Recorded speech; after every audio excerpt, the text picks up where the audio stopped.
श्री शिवाय नमस्तुभ्यं। पूज्य गुरु जी ने सीहोर रुद्राक्ष वितरण महोत्सव में दो बहुत ही विशेष उपाय बताए हैं जो विशेष तिथियों में किए जाएंगे। यह उपाय हर किसी के काम आने ही आने हैं, इसलिए बहुत ही ध्यान से सुने।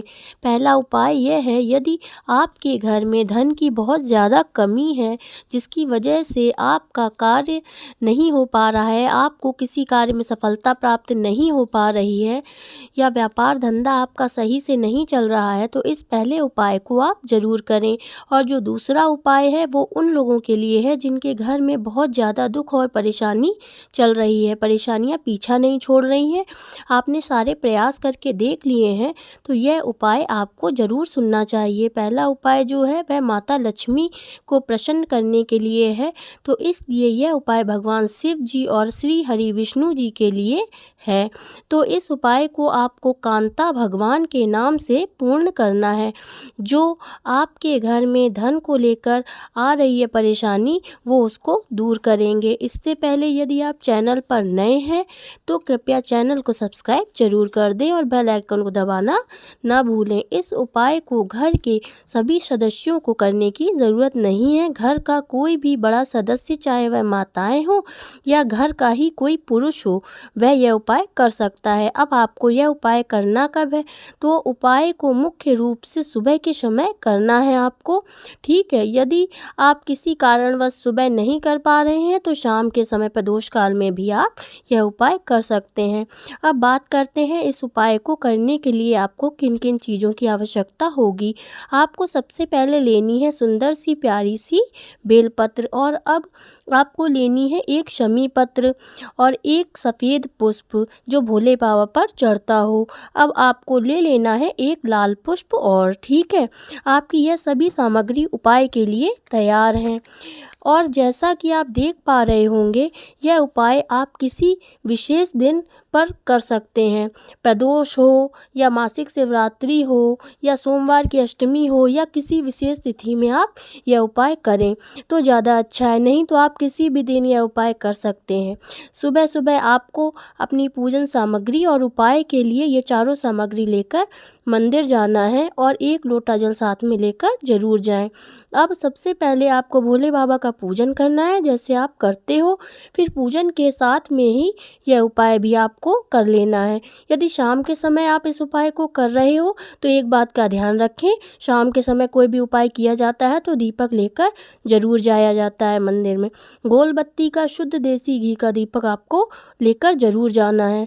आपको यह उपाय शाम के समय करने में आसानी होगी तो आप शाम के समय ये उपाय कर लें। अब भोले बाबा का पूजन करने के बाद आपको उपाय शुरू करना है। तो आपको करना क्या है, शिवलिंग के पास बैठकर माता अशोक सुंदरी के स्थान पर जलाधारी के बिल्कुल बीचों बीच कांता भगवान, ध्यान से सुन ले, कांता भगवान का नाम लेकर शिव जी और नारायण जी का स्मरण करते हुए जो एक बेलपत्र आपके पास है वह माता अशोक सुंदरी पर इस प्रकार चढ़ानी है आपको कि बेलपत्र की जो डंडी है वो जलाधारी की तरफ हो और पत्ती शिवलिंग की तरफ हो, ठीक है।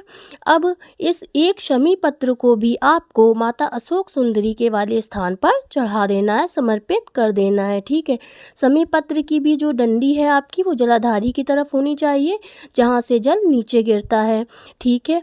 अब आपको अपना सफ़ेद रंग का जो फूल है आपके पास उसको भी माता अशोक सुंदरी के स्थान पर समर्पित करना है। फूल का जो खिला हुआ भाग है वो शिवलिंग की तरफ होना चाहिए और डंडी जलाधारी की तरफ होनी चाहिए। अब आपके पास जो एक लाल पुष्प बचा हुआ है उसको भी समर्पित कर दें, वैसे ही जैसे सफ़ेद पुष्प समर्पित किया था, ठीक है। लाल फूल समर्पित करने के बाद श्री शिवाय नमस्तुभ्यं बोलकर आपको अपनी वह मनोकामना बोलनी है जो धन की कमी के कारण पूर्ण नहीं हो पा रही है। यह उपाय विशेष रूप से धन प्राप्ति के लिए है। यह उपाय करने के बाद आपका कार्य जरूर पूर्ण होगा, आपकी धन संबंधी जो समस्या है वो दूर हो जाएगी। अब बात करते हैं दूसरे उपाय की। यह उपाय आपके घर की दुख और परेशानियों को दूर करने के लिए है। यदि आपके घर में पितृदोष है, काल सर्प दोष है, वास्तु दोष भी है तो यह उपाय करने से किसी भी प्रकार का दोष हो दूर हो जाएगा। यह उपाय थोड़ा समझने वाला है तो पहले ध्यान से समझ लीजिए फिर करिएगा। इस उपाय को भी आप किसी भी दिन कर सकते हो। इस उपाय को भी करने का जो समय है वो है सुबह का समय ही मुख्य रूप से है, ठीक है। अब आप प्रातःकाल भी यह उपाय कर सकते हो, या फिर आप सुबह सुबह अगर नहीं कर पा रहे हो तो 12 बजे तक भी आप कर लें तो ठीक रहेगा, ठीक है। यह उपाय घर की बड़ी जो माताएं बहनें हैं वह कर सकती हैं। इस उपाय को करने के लिए आपको लेना है पीपल के पेड़ का पानी। अब आप सोच रहे होंगे यह क्या है, तो ध्यान से समझें। जहाँ पीपल का पेड़ लगा हुआ होता है वहाँ आपको गीला गीला सा निशान देखने को हमेशा मिलता है। यह पीपल के पानी का निशान होता है, जो कि पीपल के पेड़ से गिरता है। पानी जैसा दिखने वाला पदार्थ है वो पीपल के पेड़ से ही गिरता है, तो वो निशान पड़ जाता है, ठीक है। वही आपको उंगली में ज़रा सा ले लेना है, बिल्कुल थोड़ा सा, एक बिंदी लग जाए बस इतना सा ले लेना है, ठीक है। बस उंगली आपकी गीली हो जाए इतना सा हल्का सा ले लें। किसी कटोरी में रख लें ताकि वो सूख ना जाए। अब मंदिर में आ जाना है आपको, भोले बाबा के पास, और शिवलिंग के पास बैठ जाना है, और जिस उंगली से आप टीका करते हो भगवान को उसी उंगली में वो पीपल का पानी आपको ले लेना है।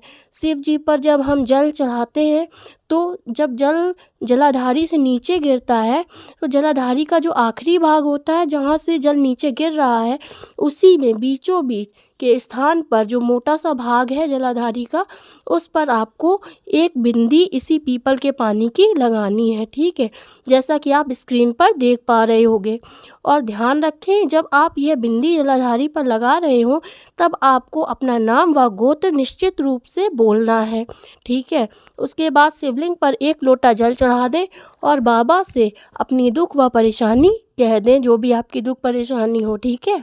अगर वीडियो आपको अच्छी लगी हो तो आपसे विनम्र निवेदन है वीडियो को लाइक और चैनल को सब्सक्राइब जरूर करें। श्री शिवाय नमस्तुभ्यम।